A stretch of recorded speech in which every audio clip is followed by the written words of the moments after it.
Bismillahirrahmanirrahim. Alhamdulillahirabbil alamin wassalatu wassalamu ala asyrafil anbiya'i wal mursalin wa ala alihi wa sahbihi ajma'in. Subhanaka la ilma lana illa ma 'allamtana innaka antal alimul hakim. Rabbi shrah li sadri wa yassir li amri wahlul 'uqdatam min lisani yafqahu qawli. Amma ba'd. Alhamdulillah ala nikmatil Islam, alhamdulillah ala nikmatil iman, wa kafa biha min ni'mah. Alhamdulillah, segala puji bagi Allah Subhanahu wa taala yang memberi kita nikmat Islam iman, yang memberi kita nikmat sehat sempat, yang memberi kita nikmat untuk hadir di tempat-tempat kajian semacam ini untuk menambah pengetahuan kita tentang Allah Subhanahu wa taala, untuk meraih ma'rifatullah, untuk meraih pengenalan yang sebenarnya kepada Allah Subhanahu wa taala dengan cara kita mengkaji kitab-kitabnya, firman-firmannya, perkataan-perkataan Allah yang Allah taala wahyukan kepada nabi kita Nabi Muhammad sallallahu alaihi wasallam. Di dalam Al-Qur'an dikatakan wa ma yantiqu 'anil hawa in huwa illa wahyu yuha. Sungguh Muhammad adalah seorang manusia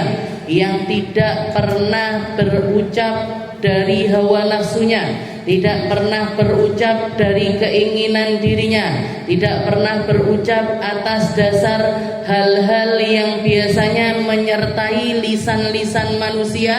Akan tetapi in huwa illa wahyu yuha, setiap ucapan yang keluar dari lisan Nabi merupakan wahyu yang diwahyukan oleh Allah Subhanahu wa taala. Jadi setelah terutusnya Rasulullah sallallahu alaihi wasallam di usia 40 tahun, setiap tindak tanduk Nabi menjadi hukum. Setiap kalimat-kalimat yang keluar dari lisan Nabi menjadi sebuah hukum. Oleh karena itu semuanya menjadi sesuatu yang bisa kita tirukan, yang bisa kita ambil hikmahnya, yang bisa menjadi pembelajaran hidup bagi kita semuanya.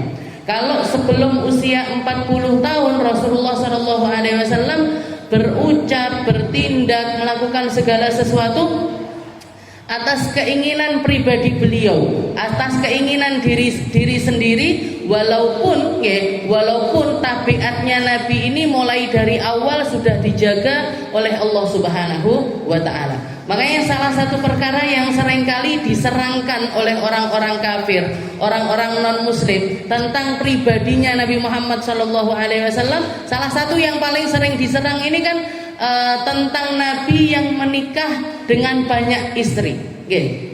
Menikah berulang kali, banyak istrinya, Sayyidah Khadijah, Sayyidah Aisyah, Sayyidah Saudah, Sayyidah Maimunah dan lain sebagainya. Salah satu perkara yang di istilahnya, jadi yang paling sering diserangkan sama Nabi Muhammad adalah kriterianya Nabi yang punya istri banyak. Punya istri banyak, mulai dari yang paling muda sampai yang tua-tua itu dikritisi sama orang-orang yang pengen menyerang pribadinya Nabi Muhammad SAW. Tapi kalau kita tilik lagi secara histori atau juga tentang sejarah, ternyata Rasulullah ini justru malah nikah satu, nggak nikah sama perempuan lain di ketika beliau sebelum diangkat menjadi nabi. Umur 25 beliau nikah sama Sayyidah Khadijah. Usianya Sayyidah Khadijah waktu itu 40 tahun.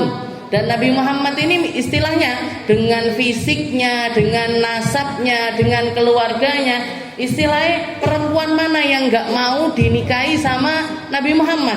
Garek duding lah istilahnya. Dengan semua yang ada pada diri Nabi, dengan akhlaknya ini, juragan-juragan, wong suke-suke, pejabat-pejabat sudah pasti rebutan Nabi Muhammad untuk dipek mantu lah istilahnya seperti itu.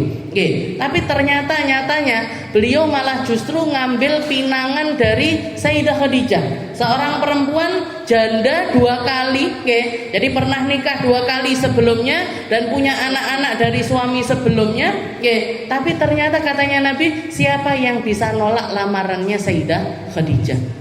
Berarti apa? Yang dilihat sama Nabi bukan fisiknya, Yang dilihat sama Nabi bukan lagi usianya, tapi keindahan akhlak yang ada pada diri Sayyidah Khadijah. Beliau dikenal sebelum Islam, bahkan beliau sudah dikenal dengan perempuan al-afifah, perempuan yang sangat-sangat menjaga diri.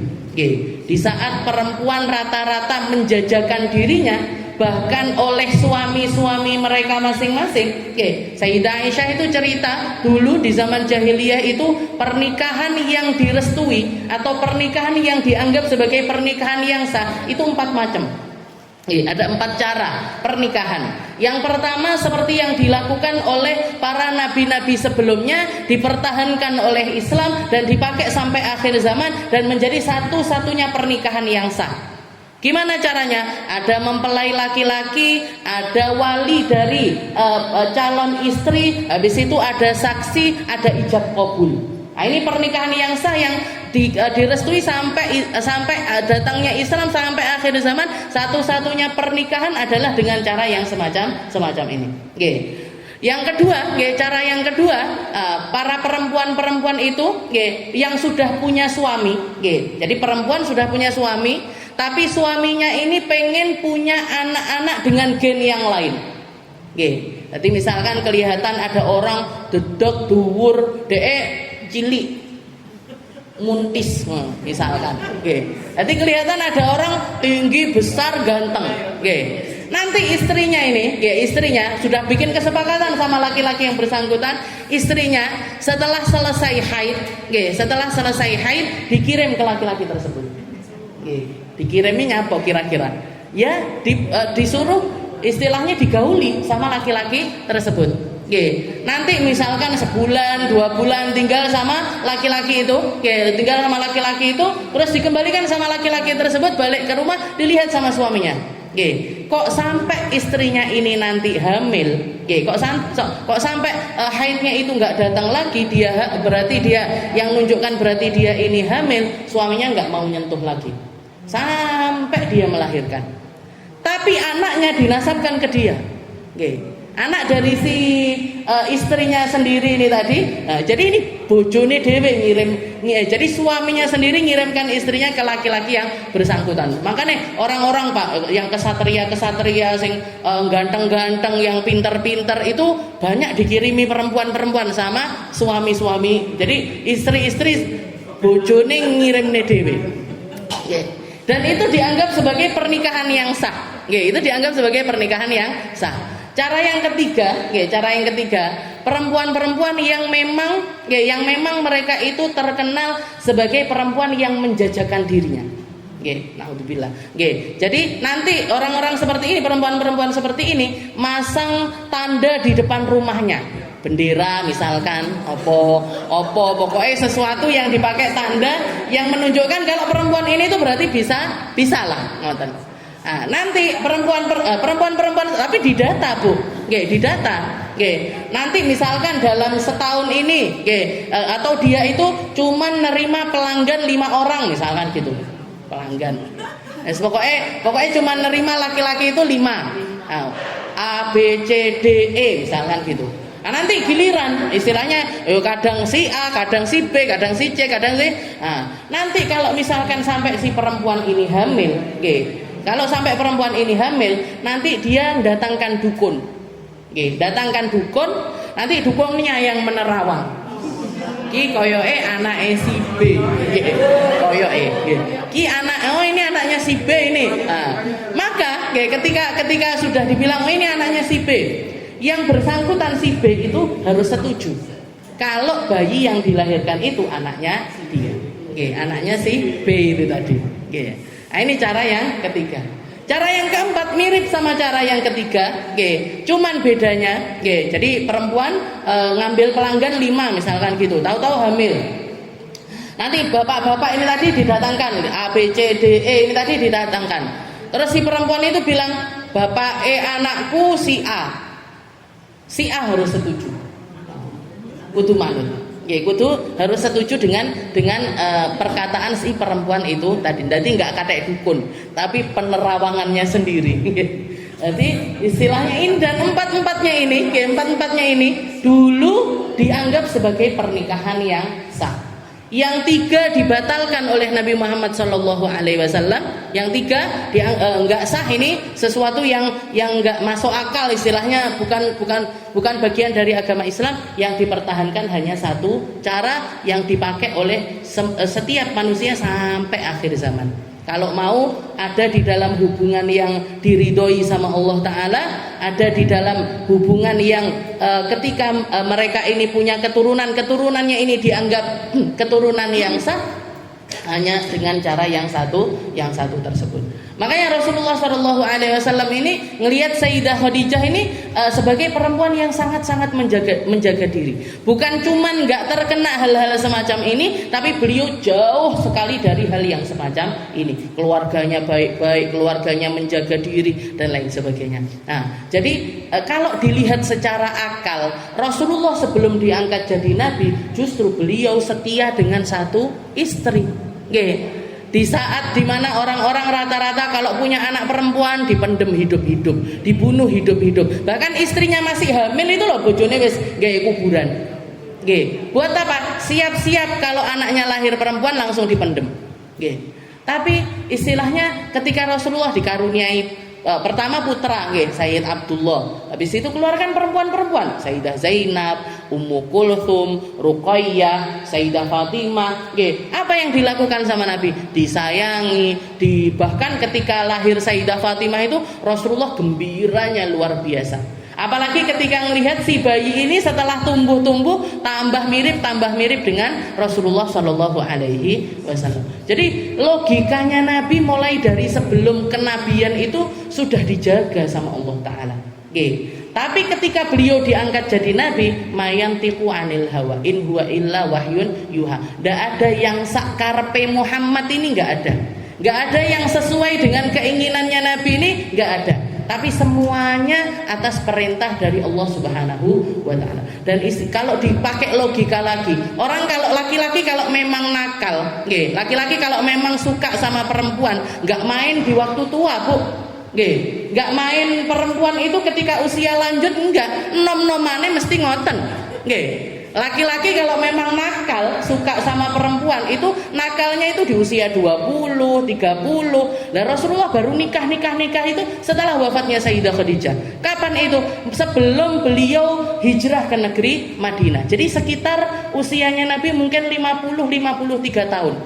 Baru beliau nikah.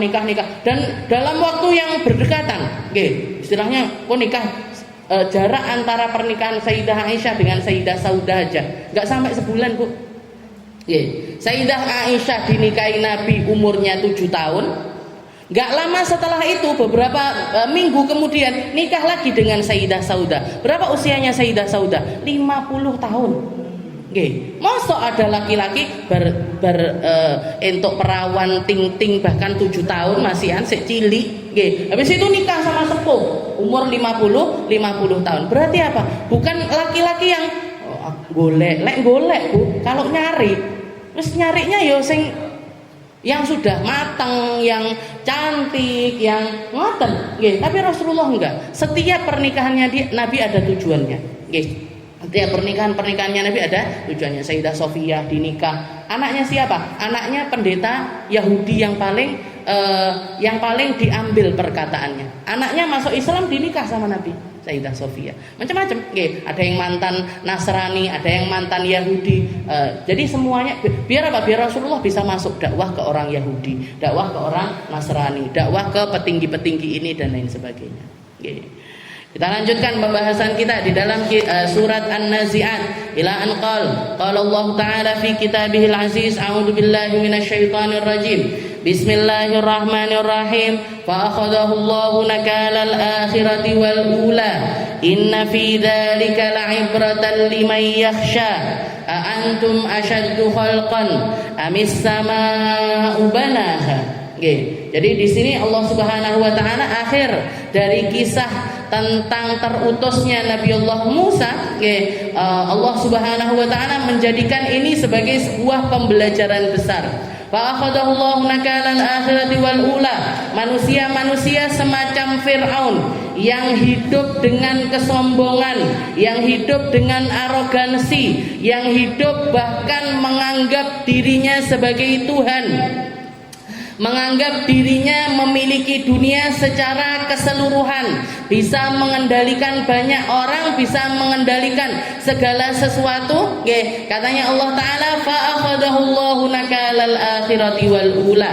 Ujung usianya, akhir dari hidupnya tetap dalam keadaan yang sesuai dengan keinginan Allah Subhanahu wa Ta'ala. Dan orang-orang semacam ini dijanjikan sama Allah, fa'akhadahullahu nakalal akhirati wal ula. Mereka akan merasakan azab dulu di dunia sebelum mencicipinya di akhirat.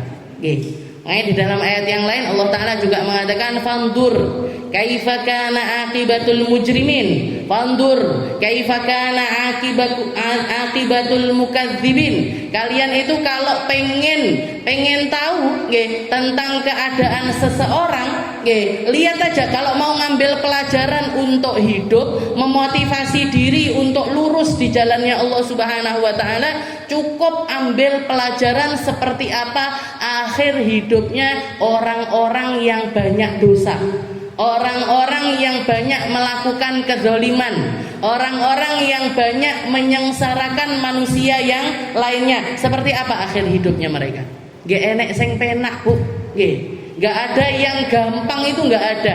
Semuanya dalam keadaan sulit, semuanya dapat azab dari Allah Subhanahu wa Ta'ala. Abu Lahab, pamannya Nabi, seseorang yang bahkan sebelum Rasulullah diangkat jadi Nabi, dua putrinya Nabi jadi mantunya Abu Lahab.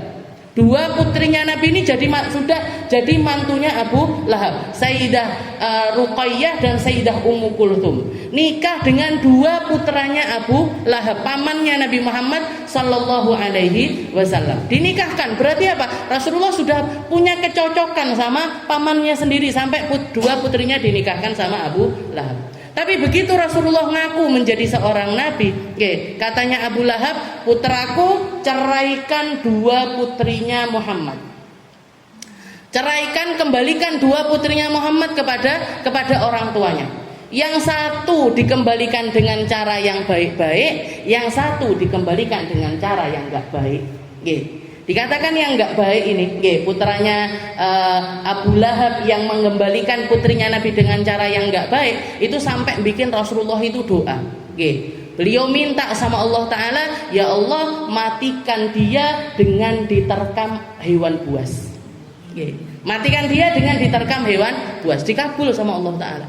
Dikatakan kebiasaannya orang-orang zaman dulu, hiburannya orang-orang dulu. Kalau orang sekarang paling mancing. Kalau orang dulu sukanya berburu, masuk ke dalam hutan. Ini termasuk ini putra-putranya Abu Lahab ini, masuk ke dalam hutan, mereka berburu. Tengah malam, ternyata kemalaman di tengah hutan, mereka bikin kemah di tengah hutan. Jareke anaknya Abu Lahab ini sebenarnya wis kerasa, perasaannya sudah nggak enak. Jangan-jangan. Ternyata benar, di tengah-tengah malam, ini di dalam kemah itu banyak orang, mungkin 10 orang atau 20 orang tidur bersama-sama. Dikatakan singa masuk. Ada seekor singa masuk ke dalam kemah. Diambu setiap kepala. Mek dindus tok. Duduk iki. Iki duduk targetku, duduk iki. Begitu nyampe ke anaknya Abu Lahab langsung diterkam. Padahal wis ndelik, istilahnya sudah tidur di pojokan lah, gampangnya seperti itu. Jadi sudah nyari tempat yang paling aman, dilindungi sama orang-orang yang lainnya. Tapi yang namanya singa, tentaranya Allah Ta'ala, sakarepe Gusti Allah, iki duduk rezekimu, iki duduk rezekimu sing iki, dimakan, diterkam sama si singa itu tadi. Jadi Rasulullah sama Abu Lahab itu punya hubungan yang luar biasa dekat sebelum Rasulullah mengaku menjadi nabi. Tapi begitu beliau mengaku jadi nabi, Abu Lahab beserta istrinya jadi orang yang paling sering goda, istilahnya melakukan tindak keburukan kepada Rasul. Rasulullah dakwah ke pasar diikuti sama Abu Lahab. Nanti Rasulullah bilang di pasar, ayuhan nas, nggih, ayuhan nas qulu la ilaha illallah tuflihu. Ya ayuhan nas qulu la ilaha illallah tuflihu. Orang-orang baca la ilaha illallah kalian bakalan selamat dunia akhirat. Nanti Abu Lahab di belakangnya ojo percaya. Nggih. Jangan percaya omongannya Muhammad, jangan percaya. Nggih, kemana aja Rasulullah pergi diikuti sama pamannya. Nggih, sampai dinaskan di dalam Al-Qur'an tabbat yada abi lahab wa tab. Ma aghna anhu maluhu wa ma kasab ila akhir. Nggih, sampai dinaskan keadaan istilahnya masuknya Abu Lahab ini ke dalam nerakanya Allah Subhanahu wa taala. Akhir hayatnya gimana? Nggih, akhir kehidupannya gimana? Nggih, Abu Lahab ini meninggal dalam keadaan sekujur tubuhnya ini penuh bentolan-bentolan yang kalau meletus baunya luar biasa busuk. Nggih, sakit kulit di seluruh badan yang kalau setiap kali meletus itu jadi akhirnya sampai ketika Abu Lahab ini sakit, anaknya nggak ada yang mau ngerawat, istrinya udah meninggal dulu. Nggih, jadi semua orang yang ada di sekitarnya Abu Lahab ini nggak ada yang mau ngopeni sampai dibiarkan mati. Nggih, setelah kematiannya Abu Lahab dikatakan orang-orang mau nguburin ini bingung carane piye. Nggih, karena baunya busuk sekali. Nggih, maka mereka ngambil kayu panjang. Nggih, setelah itu kayak dicutek ngoten lho Bu. Nggih, jadi dari mereka bikin dulu di terasan rumahnya itu bikin kuburan besar, nggih, bikin lubang besar. Setelah itu Abu Lahab itu dicutek dari ranjangnya, cetuk, nggih, sampai jatuh ke bawah. Habis itu digelindingin. Gelinding sampai masuk ke liang lahat. Setelah masuk ke liang lahat pun nggak ada orang mau deketin ngubur itu nggak mau. Sehingga mereka dari jauh pakai batu dilempar-lempar sampai penuh. Itu akhir hayatnya Abu Lahab. Siapa? Pamannya Nabi Muhammad Shallallahu Alaihi Wasallam. Jadi kita kalau mau ngelihat, istilahnya kalau mau jadi pembelajaran untuk diri kita, jangan delok, akhir hayatnya orang-orang yang hidupnya nggak bener itu seperti apa, pecandu narkoba, koyo opo, akhir hayatnya orang yang sukanya mencuri, orang yang sukanya korupsi, orang yang sukanya begini begitu, saya ngomong aneh pedes dan lain sebagainya, jangan lihat akhir hayatnya dia itu seperti apa. Pandur, lihat aja, itu sudah cukup jadi pembelajaran kamu untuk jadi orang bener. Jadi dadi wong apik itu bukan pilihan, tapi keharusan. Aku kudu dadi wong apik. Lek enggak, matine enggak enak. Kalau enggak, kematianku yang dipertaruhkan. Kalau enggak, husnul khotimah atau su'ul khotimah pilihannya. Kalau enggak, wan nazi'ati gharqa wan nasyitati nashta pilihannya. Malaikat yang mencabut dengan sulit atau malaikat yang mencabut dengan lembut. Itu tok pilihannya, enggak ada yang lainnya. Tengah-tengah enggak ada Ustaz, enggak ada. Jadi semuanya tergantung sama amal keadaan kita, dan itu sudah jadi sunnatullah. Fa akhadallahu nakalal akhirati wal ula. Orang-orang Fir'aun, jadi di sini Allah Taala fokusnya di Fir'aun. Fa akhadahu, hu itu berarti kalimat ganti untuk laki-laki satu. Siapa? Fir'aun. Allah Ta'ala mengambil dari Fir'aun ini azab di dunia dan juga di akhirat. Nakalal akhirah wal ula. Azab di akhirat dulu yang didulukan sama Allah Ta'ala. Kenapa? Karena azab akhirat ini berkali-kali lipat dibandingkan azab dunia. Kamu ngelihat dia sudah sebegitu sengsaranya. Kalian ngelihat dia tenggelam dalam keadaan yang istilahnya kesulitan ketika ditemukan jenazahnya dan lain sebagainya. Itu nggak ada apa-apanya dibandingkan apa yang akan diterima Fir'aun di nerakanya Allah Subhanahu wa taala. Fa akhadahu Allahu nakala al-akhirati wal ula. Inna fi dzalika la'ibrah liman yakhsha. Inna fi dzalika la'ibratan liman yakhsha. Yang semacam ini harusnya menjadi ibrah luar biasa bagi orang-orang yang punya rasa takut kepada Allah Subhanahu wa taala. Kalau hatinya masih hidup, kalau hatinya punya sambungan, kalau hatinya benar-benar takut, yang semacam ini sudah cukup. Jadi pembelajaran mereka ini sudah cukup. Inna fi dzalika la'ibratan liman yakhsha. Dan kalau kita mau jadi orang yang takut dan nambah takutnya dan semakin takut sehingga bisa dimampukan sama Allah Ta'ala untuk memperbaiki diri, karena katanya Nabi man khasyiya adlaj, orang yang takut mesti berusaha. Wa man adlaj balaghal manzil, kalau orang-orang yang berusaha dia akan mendapatkan tempat-tempat di sisi Allah Ta'ala. Jadi nggak bisa sama. Orang yang sholat 2 rakaat sama orang yang sholat 4 rakaat nggak bisa sama. Orang yang tahajudnya 4 rakaat sama 6 rakaat nggak bisa sama. Orang yang hatam Al-Qur'annya seminggu sekali sama sebulan sekali nggak bisa podo, Bu. Nggak bisa sama. Orang yang ibadah, berusaha, berjuang, berkorban nggak pernah sama dengan mereka-mereka yang diam-diam aja. Nggak bisa disamakan. Orang yang nutup aurat sempurna sama mereka yang masih sering buka-bukaan nggak bisa sama. Yang taat sama suaminya karo sing taate separo-separo. Kadang iya, kadang ora. Kadang kadang ora. Nggak bisa sama. Nggak akan pernah sama. Orang yang berusaha itu sama yang nggak berusaha itu nggak pernah sama. Man khasyiya adlaj, wa man adlaj balaghal manzil. Kalau mau dapat kedudukan di sisi Allah Ta'ala, ya harus berusaha. Dan khasyah ini datangnya dari mana? Rasa takut ini datangnya dari mana? Innama yakhsyallahu min ibadihil ulama. Yang paling punya rasa takut sama Allah Ta'ala adalah mereka-mereka yang faham, mereka-mereka yang berilmu, mereka-mereka yang punya ilmu, mereka-mereka yang belajar ilmu. Di situ ditambah khosyahnya sama Allah Ta'ala, di situ ditambah rasa takutnya sama Allah Ta'ala. Maka jenengan jangan heran kalau habis ngaji dari Az-Zahra, hatiku kok malah ndrodok.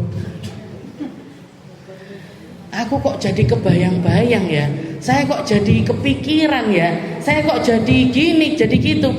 Jangan heran, Bu. Ya itu yang namanya khosyah, itu yang diturunkan sama Allah Ta'ala paling besarnya porsinya di tempat-tempat kajian, di tempat-tempat yang di situ ada ilmunya Allah Subhanahu wa Ta'ala. Innama yakhsyallahu min ibadihil ulama. Jadi ilmu itu nggak pernah sama. Hal yastawil ladzina ya'lamuna wal ladzina la ya'lamun. Di dalam Al-Qur'an Allah Ta'ala bahkan nanya, apa iso padha? Wong sing ngaji kalau sing enggak ngaji apa iso padha? Apa bisa sama? Orang yang ngerti sama yang enggak ngerti apa bisa sama? Orang yang paham sama yang enggak paham ini apa pernah bisa sama? Enggak bisa sama. Enggak orang misalkan lampu merah, kuning, hijau. Kalau merah diem, kalau kuning hati-hati, kalau hijau jalan. Nah, itu sudah jadi keilmuan. Kalau ada orang lihat merah berhenti. Nah, itu kenapa? Karena apa? Karena pengetahuannya dia. Tapi kalau orang yang nggak ngerti ini hukum seperti ini, itu nggak ngerti dia. Misalkan dia bukan di Indonesia atau di mana ada peraturan lain, warnanya duduk abang, kuning, hijau duduk, tapi hitam, putih, abu-abu misalkan. Misalkan loh, ini misalkan. Terus dia ngelihat kayak gitu, apa ya lek ireng apa tandone apa, putih apa tandone, abu-abu apa? Dia nggak tahu ini maksudnya dari warna-warna ini apa. Akhirnya diterobos saya, padahal kudune mandek. Berarti apa? Nggak bisa sama. Orang yang belajar sama orang nggak belajar itu nggak bisa sama. Dan derajat keilmuan itu sampai bikin seluruh penduduk langit itu sujud sama Nabiullah Adam. Yang alasannya semua penduduk langit, para malaikat-malaikatnya Allah Ta'ala disuruh sama Allah Ta'ala, diperintahkan sama Allah Ta'ala untuk sujud sama Nabi Allah Adam. Perkara apa? Perkara ilmu. Perkara ilmu, perkara pengetahuan yang diketahui oleh Nabi Allah Adam tapi tidak diketahui sama makhluknya Allah Ta'ala yang lainnya. Dan itu orang-orang yang ngerti selalu mengedepankan hal tersebut. Nabi Allah Sulaiman ketika ngecek peliharaannya, burung-burung yang jadi peliharaannya Nabi Allah Sulaiman, Nabi Sulaiman ini kan selain nabi, selain rasul, beliau juga seorang raja. yang punya istana yang luar biasa, punya pengikut dari berbagai macam elemen makhluknya Allah Ta'ala. Manusia ya rakyatnya, hewan ya rakyatnya, tumbuhan ya rakyatnya, angin ya rakyate, kabeh jin, awan, semuanya ada di bawah kendalinya Nabi Allah Sulaiman. Termasuk salah satu yang jadi peliharaannya Nabi Sulaiman itu burung-burung. Jadi beliau punya peliharaan burung, segala macam burung dari seluruh penjuru dunia itu beliau punya semuanya. Makanya nggak apa-apa orang itu kalau misalkan kok saya hobi melihara burung, saya hobi melihara ikan, nggak apa-apa. Nabi-nabi yang Allah Ta'ala, Nabi Sulaiman itu yang punya hobi semacam itu. Beliau ngecek ini, di absen, burung elang hadir, burung beo hadir, burung iki semuanya hadir, semuanya hadir. Illa hudhud, seperti kisah yang jenengan pasti tahu kisahnya ini. Tapi mbiyen kan mek klebat ngono tok gitu. Nabi Allah hudhud. Jadi burung hudhud. Katanya Nabi Sulaiman, mali ara hudhud. Kok aku nggak ketok hudhud? Kok saya nggak kelihatan ini burung hudhud ini kemana?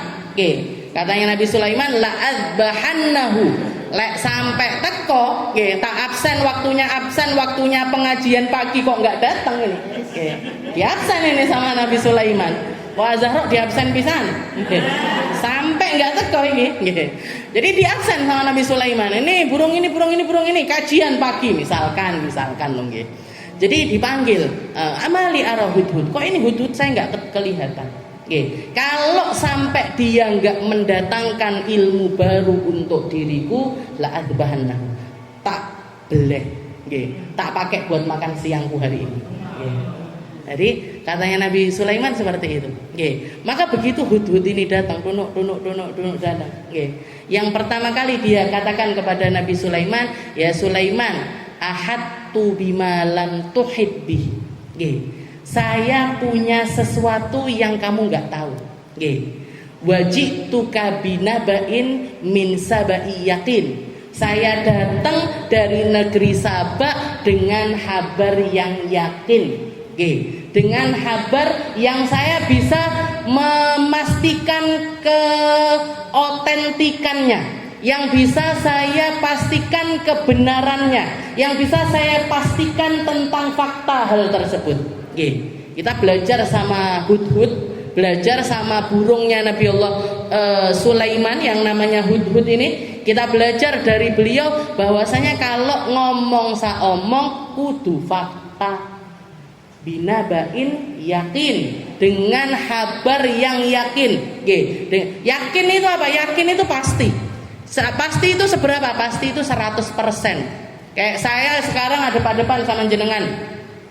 Ada Bu Binti, pakai baju hijau, pakai baju kuning. Nah, ini berarti apa? Saya yakin Bu Binti hadir kajian Az-Zahra hari ini. Kenapa? Yakin saya melihat beliau. Nah, berarti ini apa? Yakin. Jadi derajat pengetahuannya orang itu Bu, ada yang namanya yakin, ada yang namanya syak, ada yang namanya ham. Ada yang namanya syak, ada yang namanya, atau syak itu kadang-kadang juga disebut dengan don. Ada yang namanya ham, ada yang namanya don, ada yang namanya yakin. Kalau yakin itu seperti itu tadi, yakin ketok beneran. Nah, nanti kalau misalkan saya pulang Umi nanya, misalkan, tadi yang datang siapa aja? Oh, ada Bu Binti, Mek. Masa? 100% saya tahu kalau beliau ini ada. Itu berarti yakin. Tapi kalau sampai don ataupun juga ham, itu jangan sampai kita mengatakan itu kalau kalau istilahnya ndak yakin, jangan katakan itu sesuatu yang benar. Kalau don ini kayak gimana Ustazah? Don ini kayak misalkan yang di belakang sana, yang di belakangnya tiang atau di belakang. Kalau Bu ini datang apa enggak? Bu ini siapa? Ya Bu ini pokoknya misalkan.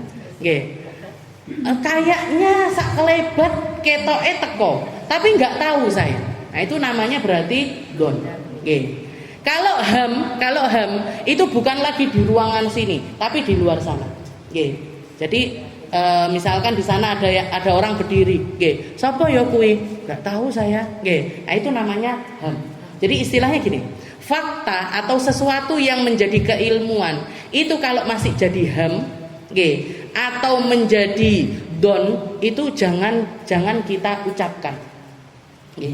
Kalau sudah yakin silahkan ucapkan. Nah, makanya Rasulullah selalu menjaga hal tersebut. Ketika Rasulullah tengah malam di depan masjid berdiri sama Sayyidah Sofiyah, lewat 2 orang laki-laki sahabat Ansar. Ketika melewati Nabi jalannya dicepetin. Sama Rasulullah dipanggil, mahlan, rene. Innahala Sofiyah. Ini yang di samping saya, ini istri saya sendiri yang namanya Sofiyah. Katanya para sahabat, ya Rasul, mana dzunnu bika su'an ya Rasul. Kami enggak lagi suudon sama jenengan ya Rasul. Kami tidak sedang berprasangka buruk kepadamu ya Rasul. Katanya Nabi Muhammad, inna syaitan yajri fil insan majrad dam.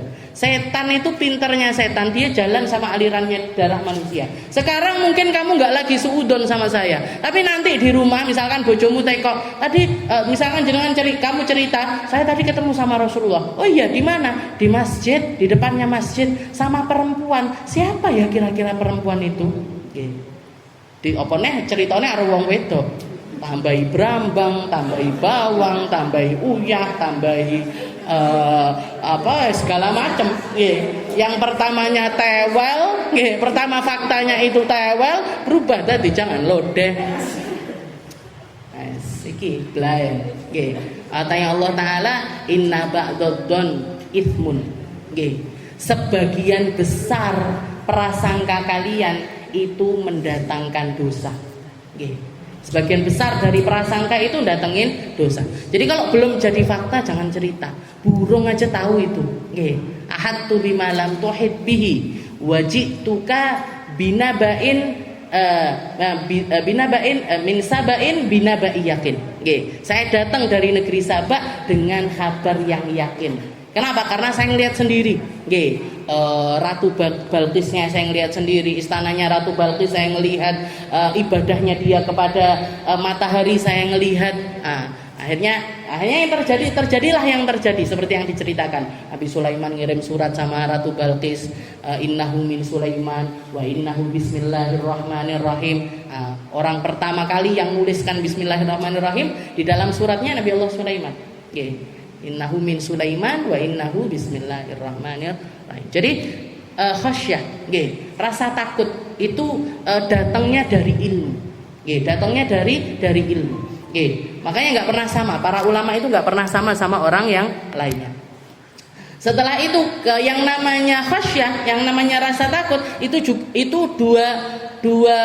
Jadi semuanya datang dari khasyah yang benar, datang dari rasa takut yang benar. Tapi ada 2 derajat. Ada orang punya rasa takut, derajat yang pertama itu khaufan min uqubatillah, rasa takut yang datangnya dari ancaman-ancamannya Allah Ta'ala. Kayak kita nyapo jilbaban yo bendak dibong neng neraka. Kenapa kok istilahnya kamu sholat biar saya dapat surga. Kenapa kamu kok gini gitu dan lain sebagainya. Kenapa kok kamu nggak minum khamr biar bisa ngicipi khamr yang ada di dalam surga. Jadi motivasinya itu tentang iming-iming surga ataupun juga takut dari neraka. Apa nggak boleh yang semacam itu? Boleh, Bu. Dan kalau kita melakukan dengan motivasi semacam itu juga masih masuk di dalam kategori sebuah keikhlasan. Kita zikir misalkan katanya Nabi Muhammad, subhanallah walhamdulillah wala ilaha illallah wallahu akbar, kanzun min kunuzil jannah. Kalau orang mengatakan yang semacam itu, dia akan mendapatkan simpanan-simpanan di dalam surga. Simpanan-simpanan di dalam surga. Kita baca zikiran subhanallah alhamdulillah wala ilaha illallah wallahu akbar. Nyapo ben saldoku neng surga akeh. Biar simpanan harta saya di surga banyak. Oh, ndak ikhlas berarti kamu. Ikhlas. Kenapa? Yang nawarin Allah Ta'ala. Yang nawarin surga itu Allah. Yang nawarin kenikmatan surga itu Allah. Yang nawarin kamu biar termotivasi masuk ke dalam surga itu juga Allah. Berarti motivasinya kita tentang kenikmatan juga tetap jalur kepada Allah. Berarti ini masuk dalam kategori keikhlasan. Begitu juga dengan rasa takut. Berarti kamu takut diazab di neraka. Siapa yang nggak takut diazab di neraka?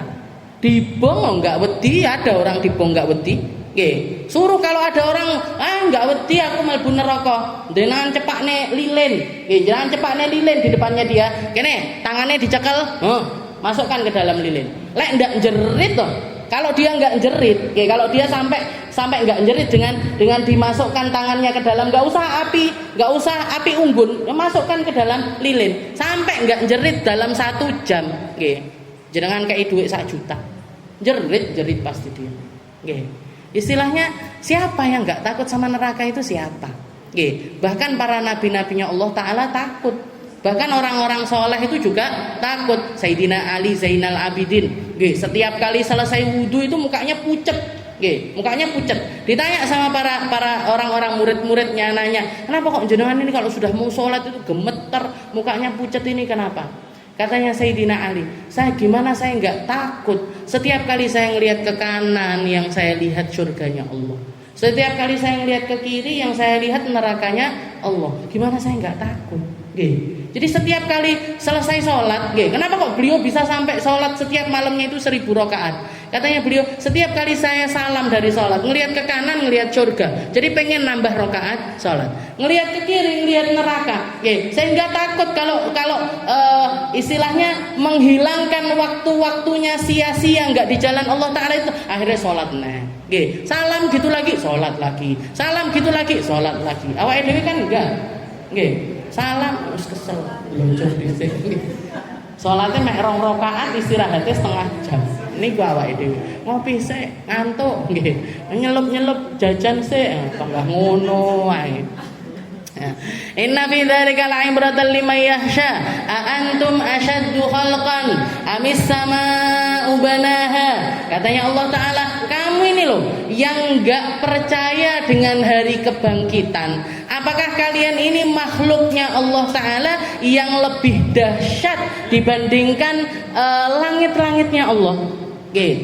Kalian ini apa lebih dahsyat daripada langitnya Allah? Antum asyaddu khalqan amis sama'u banaha. Kalau kamu dibandingkan dengan langit yang dibangun sama Allah, dibikin atapnya, atap per atap itu, lapisan per lapisan dari langit itu dibikin sama Allah Ta'ala setinggi mungkin dan juga sawaha itu selurus mungkin. Kamu kalau dibandingkan sama langit itu dahsyatan mana kira-kira?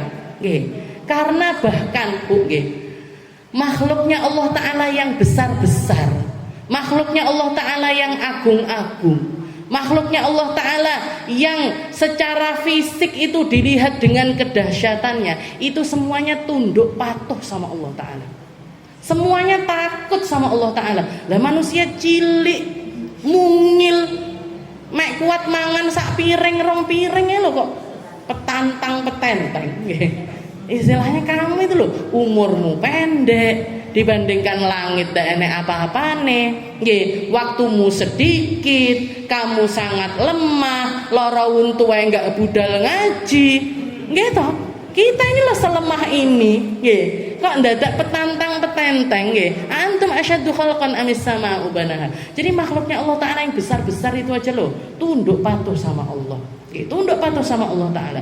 Dikatakan ketika Rasulullah melihat di malam ketika beliau pertama kali mendapat wahyu dari Allah Ta'ala, Nabi Muhammad itu melihat malaikat Jibril dengan zat aslinya.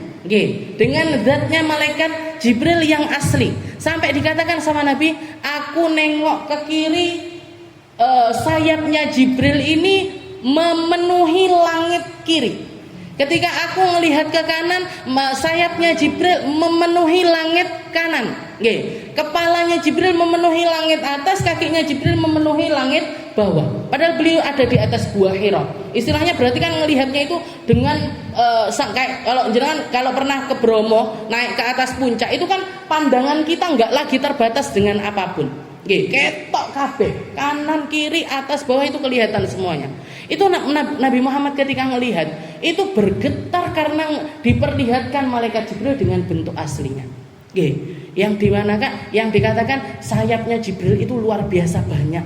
Nggih. Jadi punya sayap besar-besar ditambah lagi dengan sayap-sayap yang lainnya itu ketika Nabi Allah Adam diturunkan diusir sama Allah Ta'ala dari dalam surga, nangis Bu malaikat Jibril itu. Malaikat Jibril, malaikat Mikail itu nangis ketika Nabi Adam itu diusir sama Allah Ta'ala dari dalam surga. Katanya Allah Ta'ala nanya, kenapa kok kalian berdua ini nangis? Karena apa? Kalian berdua ini nangis karena apa? Oke. Katanya malaikat Jibril, malaikat Mikail, min kaidikum ya Rabb. Dari tipu dayamu ya Allah. Nggih. Lanak man min kaidik. Nggih. Kami merasa kami enggak bisa merasa aman dengan cara kerjamu ya Allah. Katanya Allah Ta'ala, fadzalikuma fakuna. Dengan rasa itu jadilah kamu hidup sampai akhir hayat. Sampai kiamat jadilah kamu orang-orang yang takut atas setiap takdir yang aku takdirkan kepada setiap makhluk. Malaikat Jibril wedi. Gunung itu ketika diturunkan firman-Nya Allah Ta'ala luluh lantak. Habis. Karena apa? Min khasyatillah. Dari rasa takutnya kepada Allah Subhanahu wa Ta'ala. Nabi Muhammad ketika malam Isra Mi'raj ngelihat ada satu malaikat yang unik. Ada satu malaikat punya 1000 sayap. Di setiap sayapnya punya 1000 tangan. Di setiap tangannya punya 1000 jari. Bikin Nabi Muhammad ini heran. Kok enek malaikat model koyok ngene? Ditanya sama Nabi Muhammad, wahai engkau, kamu itu dikasih sama Allah Ta'ala sayap sekian banyak, tangan sekian banyak, jari sekian banyak, mau ngitung apa? Kamu pakai buat apa ini? Fungsi dari semua yang jadi ciptaannya Allah Ta'ala yang nempel sama kamu ini fungsinya apa? Katanya malaikat tersebut, aku ditugaskan sama Allah Ta'ala, aku berkemampuan untuk menghitung segala hal. Saya tahu persis berapa tetesan air hujan yang diturunkan sama Allah Ta'ala. Saya tahu persis berapa banyaknya butiran-butiran pasir yang ada di lautan. Saya tahu persis berapa banyaknya ombak-ombak yang sedang terjadi di semua lautan. Mau kongkon ngitung aku iso. Uban yang ada di kepalanya ibu-ibu Azhara iso deh ngitung. Ibu iki piro, ibu iki piro, ibu iki piro. Bisa, dihitung. Sama malaikat ini tadi bisa. Jenengan kan ngitung dhewe kangelan. 1, 2, 3 angel. Malaikat ini bisa ngitung segala sesuatu dia bisa. Setelah itu malaikat ini mengatakan, ya Muhammad, atadri, wahai Muhammad, tahu nggak kamu ada sesuatu yang aku nggak bisa ngitung? Apa itu? Jadi semua hal aku bisa ngitung, tapi ada satu perkara yang aku nggak mampu untuk menghitungnya karena saking banyaknya dan sampai ke tingkat dia itu nggak bisa ngitung. Apa itu? Anugerahnya Allah Ta'ala yang Allah Ta'ala turunkan di majelis-majelis ilmu, di majelis-majelis zikir, di majelis-majelis kebaikan. Di tempat itu Allah Ta'ala menurunkan anugerahnya, rahmatnya, ampunannya begitu banyak, begitu luas sampai aku gak bisa ngitung. Liyane iso kabeh aku. Tapi yang satu ini saya nggak dimampukan sama Allah Ta'ala untuk menghitungnya karena saking banyaknya. Jadi makhluknya Allah Ta'ala segede-gede kayak model kayak gini aja tunduk sama Allah Ta'ala. Lah kok adewe kok songong istilahnya, kok arogan, duwe ilmu titik sombong, duwe harta titik sombong, anake keterima dadi apa titik sombong.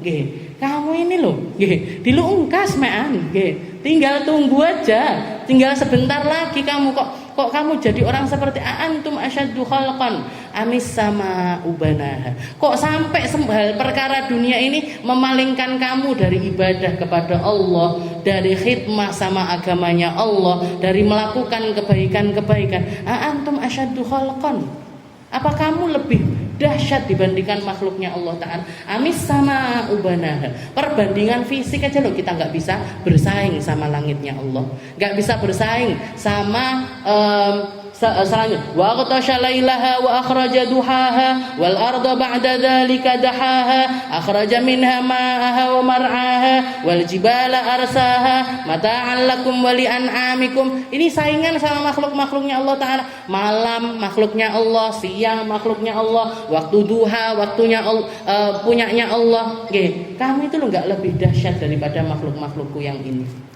Jangan sampai kamu ditipu dengan perkara-perkara dunia sampai melalaikan akhiratmu begitu saja. Antum asyaddu khalqan amis sama ubanaha. Apa kamu lebih dahsyat dibandingkan ciptaan-ciptaannya Allah Ta'ala atau langitnya Allah Ta'ala yang lebih dahsyat?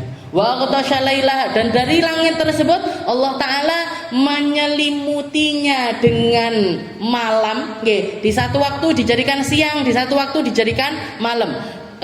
Tulijul laila fin nahar wa tulijun nahara fil lail. Enggak tahu rebutan, Bu. Siang sama malam itu enggak pernah rebutan. Aku pengen padang, kowe aja anu dhisik. Enggak pernah. Waktunya malam datang malam, waktunya siang datang siang. Semuanya tunduk sama ketentuannya Allah Ta'ala. Bahkan ketika Allah Ta'ala menentukan itu untuk ditahan, tertahan. Pengen ditahan, Bu. Pernah kejadian Ustaz? Pernah. 2 orang nabinya Allah Ta'ala yang sempat nahan matahari. Nabi Allah Isa dan Nabi Muhammad sallallahu alaihi wasallam. Nabi Isa sama Nabi Muhammad sallallahu alaihi wasallam. Dikatakan Nabi Muhammad pernah di salah satu peperangan, beliau itu belum melaksanakan sholat asar. Jadi dijamak sholatnya duhur sama asar. Tapi karena saking dahsyatnya perang, akhirnya beliau itu sampai ngundur waktu sampai masuk waktu asar. Ketika nyampe waktu asar, beliau kelelahan tidur di pangkuannya Sayyidina Ali. Tidur di pangkuannya Sayyidina Ali. Katanya Sayyidina Ali wis deg-degan. Ini matahari sudah hampir terbenam. Nabi Muhammad masih tidur. Dan akhlaknya para sahabat, mereka itu nggak mau sholat kecuali diimami sama Nabi. Sampai katanya Sayyidina Ali, piye iki lek sampai hilang waktu asar duhur ini gimana? Rasulullah tidurnya capek sekali sehingga beliau tidur di pangkuannya Sayyidina Ali. Sampai dikatakan waktu itu matahari sudah hampir tenggelam. Matahari sudah hampir tenggelam. Gak lama sebelum tenggelam beneran, Nabi Muhammad bangun. Katanya Nabi, loh sudah mau maghrib, belum sholat asar, belum sholat duhur. Beliau ngangkat tangannya minta sama Allah Ta'ala, ya Allah, dan nunjuk sama matahari, saya adalah nabi yang dapat tugas untuk berperang sama Allah. Dan kamu kita sama-sama makhluk yang dapat tugas masing-masing. Kamu ditugaskan untuk tenggelam ataupun juga bersinar, aku ditugaskan untuk berperang. Maka untuk biar aku ini tetap bisa jadi hambanya Allah Ta'ala, fa'amsik. Tahan dirimu, jangan tenggelam dulu sampai aku menyelesaikan sholat. Jadi dikabulkan sama Allah Ta'ala. Menang, Bu, matahari yang gak jadi tenggelam. Sampai Rasulullah sholat duhur, sholat asar. Setelah selesai sholat, katanya Sayyidina Ali, dia tenggelam dengan cepat. Jadi nahan diri dulu, habis itu tenggelam dengan cepat. Gerhana dan lain sebagainya, itu kan membuktikan matahari nggak punya kuasa apa-apa, bulan nggak punya kuasa apa-apa. Kalau mau dicabut cahayanya sama Allah Ta'ala maha mampu. Jadi antum asyaddu khalqan amis sama ubanaha aghtasha lailaha wa akhraja duhaha. Kalau Allah Ta'ala pengen malam gelap dulu, sekarang waktunya gelap dulu. Wa akhraja duhaha. Setelah itu nanti dipadang nih sama Allah Ta'ala sampai puncaknya keindahan matahari itu ada di waktu duha. Waktu-waktu kayak gini nih, itu puncaknya keindahannya matahari. Kalau panas nggak panas sekali. Kalau jenengan keluar di jam-jam segini, saya kerasa ademe tapi ada panasnya matahari. Nanti kalau sudah jam 12, wis nggak enak sudah. Dolan jam 12 siang itu nggak enak. Panas dan lain sebagainya. Aghtasha lailaha wa akhraja duhaha wal arda ba'da dzalika dahaha. Begitu juga dengan bumi ini dihamparkan sama Allah Ta'ala dengan penghamparan yang luar biasa. Akhraja minha ma'aha wa mar'aha, dikeluarkan darinya airnya, tanamannya, pohon-pohonnya, rumput-rumputnya, biar bisa dipakai untuk jadi rezekinya makhluk-makhluknya Allah Ta'ala. Wal jibala arsaha, gunung-gunung dan lain sebagainya. Insyaallah kita lanjutkan di pertemuan yang selanjutnya.